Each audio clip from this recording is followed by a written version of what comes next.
Michaels Wunschzettel. Wie du weißt, ist auf dem Weihnachtsbaum zuoberst immer ein wunderschöner Christbaumspitz. Du denkst, es ist einfach eine schönere Kugel als die weiter unten?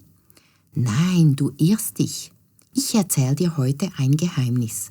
Etwas, was noch kein Mensch weiß. Das da oben sieht nur aus wie ein schöner Spitz. Aber eigentlich sitzt auf dem Spitz immer eine Weihnachtskönigin, eine wie ich. Wir feiern mit allen Menschen auf der ganzen Welt Weihnachten und wenn es euch nicht gut geht, streuen wir Weihnachtszauber auf euch. Das duftet wunderbar und dann geht es euch wieder besser. Wenn du also einmal traurig bist und wenn es dir nicht gut geht, schaust du nächstes Mal die Christbaumspitze an oder stellst sie dir vor und dann geht es dir sofort besser. Gell, das wusstest du nicht. Und soll ich dir noch mehr erzählen? Ich bin nicht allein. Ich habe viele Freundinnen, die auf der ganzen Welt mit allen Familien Weihnachten feiern. Nach dem Weihnachtsfest, wenn die Lieder verstummen, die Geschenke verteilt sind und der Weihnachtsbaum verschwindet, treffen wir uns alle. Wir essen das letzte Weihnachtsgebäck und trinken Glühwein, erzählen uns, was wir erlebt haben. Die Weihnachtskönigin Gundula, meine beste Freundin, hat erzählt, wie Opa Fritz ganz laut und falsch gesungen hat. Aber da Oma Rosi kaum mehr hört, hat sie vor Freude in die Hände geklatscht. Die Gundula hielt sich die Ohren zu, aber ihr Herz ging auf, als sie sah, wie die beiden immer noch so verliebt zusammen Weihnachten feiern. Alle erzählen ihre Geschichten, dann fragen sie mich jeweils: Erzähl, Königin Engelhaar, das bin ich. Wie geht's denn dem lieben Michael? Sie wissen, dass ich seit vielen Jahren die Familie von Michael und seiner großen Schwester Selin besuche. Alle sind gespannt, was da wieder los war. Als Michael 6 Jahre alt war, durfte er das erste Mal eine Wunschliste an den Weihnachtsmann schicken. Er konnte noch nicht gut schreiben, aber zeichnen, das lag ihm. Michael überlegte nicht lange und zeichnete über 20 Wünsche auf. Playmobil, Lego, Wasserfarben, Fußball, Puzzle, Autos und noch vieles mehr. Er hat alles schön ausgemalt, den Wunschzettel in einen Umschlag gesteckt, die Adresse vom Weihnachtsmann drauf und ab zur Post. Selin schrieb auch einen Wunschzettel. Ein Puzzle, ein Haarband für sich, eines für die Mama, neue Socken für Papa, weil seine Socken immer voller Löcher waren, und eine Wurst für Jackie, ihren Hund. Michael lachte Selin aus und sagte: Warum wünschst du dir nicht mehr? Du kannst doch alles haben, was du willst. Und warum hast du etwas für Mama und Papa gewünscht? Die können dem Weihnachtsmann selber schreiben. Ha, ha, ha, lachte er sie aus. Selin antwortete: Ich habe doch alles aufgeschrieben, was ich mir wünsche, und zottelte zufrieden davon. Michael konnte es kaum erwarten. Zuerst kam der erste Advent. Das dauert ewig bis Weihnachten, klagte er. Dann kam der zweite Advent. Immer noch unendlich lang, lamentierte er. Endlich kam der dritte Advent. Michael konnte kaum mehr schlafen und dann war er endlich da, der Weihnachtstag. Mama und Papa kochten etwas Feines. Michael und Selin fütterten Jackie und räumten ihr Zimmer schön auf. Und dann war alles bereit. »Öffnen wir die Geschenke?« fragte Michael. »Nein, zuerst wird gegessen«, sagen die Eltern fröhlich. Sie setzen sich an den Tisch. Zuerst gab es eine leckere Suppe, danach Weihnachtsgans mit Kartoffelstock und Brokkoli. Michael war hungrig, aber er nahm nur eine Portion und fütterte den Brokkoli unter dem Tisch an Jackie, damit es schneller ging. Aber Papa schöpfte ganze 3 Mal eine volle Portion. Das war blöd. Nach dem Essen fragte Michael wiederum: Öffnen wir jetzt die Geschenke? Nein, zuerst wird gesungen, sagte Mama.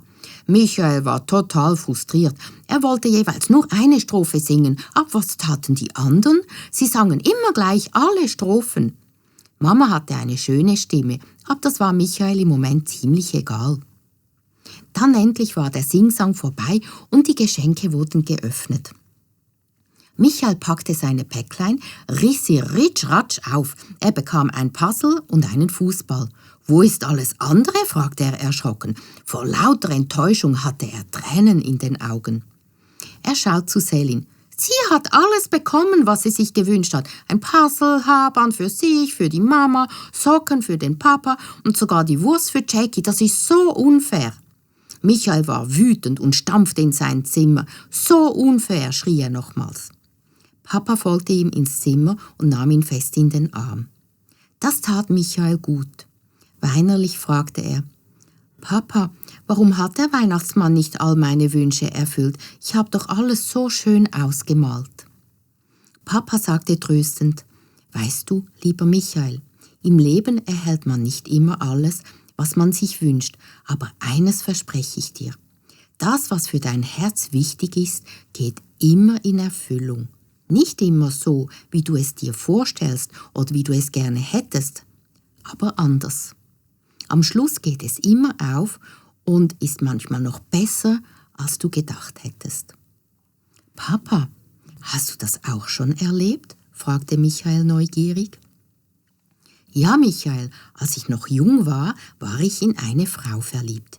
Ich ging mit ihr spazieren, habe ihr ein Eis gekauft, ihr auf der Gitarre Lieder vorgespielt. Eines Tages habe ich all meinen Mut zusammengenommen und wollte sie küssen. Da hat sie mich gestoppt und gesagt, sie wolle das nicht. Sie möchte mich als guten Freund. Ich habe ihr cool geantwortet, das wäre okay. Aber innerlich hat es mir das Herz in 2 Stück zerrissen. Ich bin nach Hause und habe 3 Tage lang geweint, auch die Nächte hindurch. Nicht einmal deine Großeltern konnten mich trösten.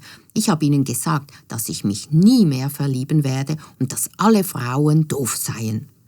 Ich habe meine Ausbildung beendet und bin verreist.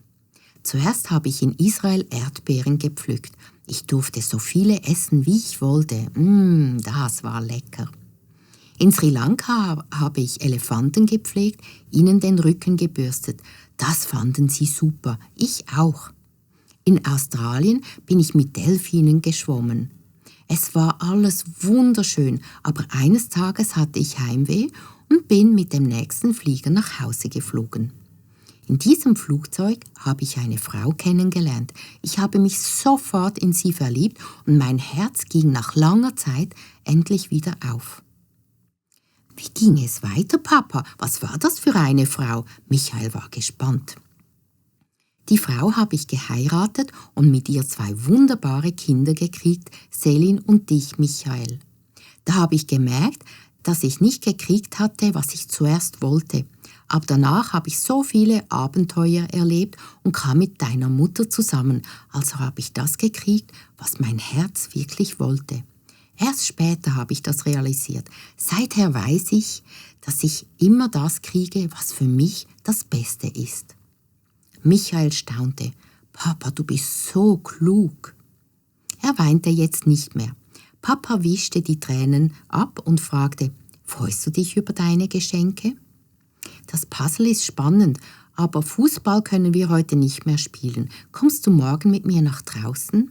Natürlich, das mache ich gerne, antwortete Papa. Und so gingen sie zurück zu den anderen. Michael durfte Jackie die Wurst geben. Die hatte er viel lieber als den Brokkoli. Die war nämlich schwupps schon weg. Und dann setzte sich Michael zu seiner Familie. Sie machten zusammen das Puzzle. Michael suchte die Ränder aus, das konnte er gut. Und so feierten alle zusammen ein schönes Weihnachtsfest. Und nun wünsche ich dir auch noch eine schöne Adventszeit, frohe Weihnachten für dich und alle Menschen, die du lieb hast.